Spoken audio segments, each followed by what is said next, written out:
अस्सलामुअलैकुम वरहमतुल्लाहि वबरकातुहू। बच्चों, आज हम पढ़ेंगे मज़मून उर्दू। आज हम पढ़ेंगे सबक नंबर 23 में नज़म रस की खीर। इस नज़म के मश्क़ी सवालों के जवाब आज हम पढ़ेंगे और लिखेंगे। तो चलिए हम शुरू करते हैं। तो चलिए हम अब देखेंगे कि हमारा पहला सवाल कौन सा है। अलिफ, एक जुमले में जवाब लिखो। तो हमारा पहला सवाल क्या है बच्चों, यहाँ पर हमें एक जुमले में जवाब लिखना है। यहाँ पर हमें जो सवाल दिए गए हैं उनका जवाब हमें एक जुमले में लिखना है। नंबर 1, किस चीज की खीर पकाई गई?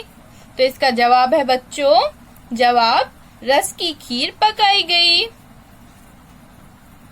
नंबर 2, रस किस बर्तन में डाला गया? जवाब, रस को हांडी में डाला गया। नंबर 3, खीर पकते वक्त कैसी आवाज आ रही थी? जवाब, खीर पकते वक्त खच खच इस तरह की आवाज आ रही थी। नंबर 4, खीर किसको दी गई? जवाब, खीर पड़ोसन बी को दी गई। अब हमारा अगला सवाल है बच्चों बे, नज़म पढ़कर खाली जगह में मुनासिब लफ्ज लिखो। तो यहाँ पर हमें क्या करना है बच्चों, पहले नज़म को पढ़ना है और यहाँ पर हमें कुछ खाली जगह दिए गए हैं। हमें फिर इन खाली जगह को नज़म पढ़कर पुर करना है, इनमें मुनासिब लफ्ज लिखना है। नंबर 1, रस की हमने डैश पकाई। तो बताइए बच्चों, खाली जगह में क्या आएगा? रस की हमने खीर पकाई, तो खाली जगह में क्या आया बच्चों? खीर।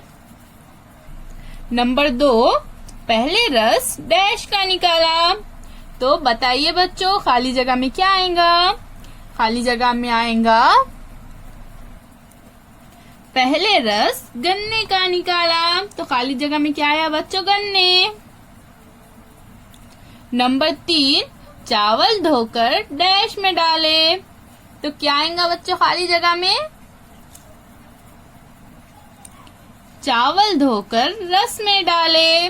तो हमारी खाली जगह में क्या आया बच्चों? रस। नंबर 4, खीर थी जैसे रस की डैश।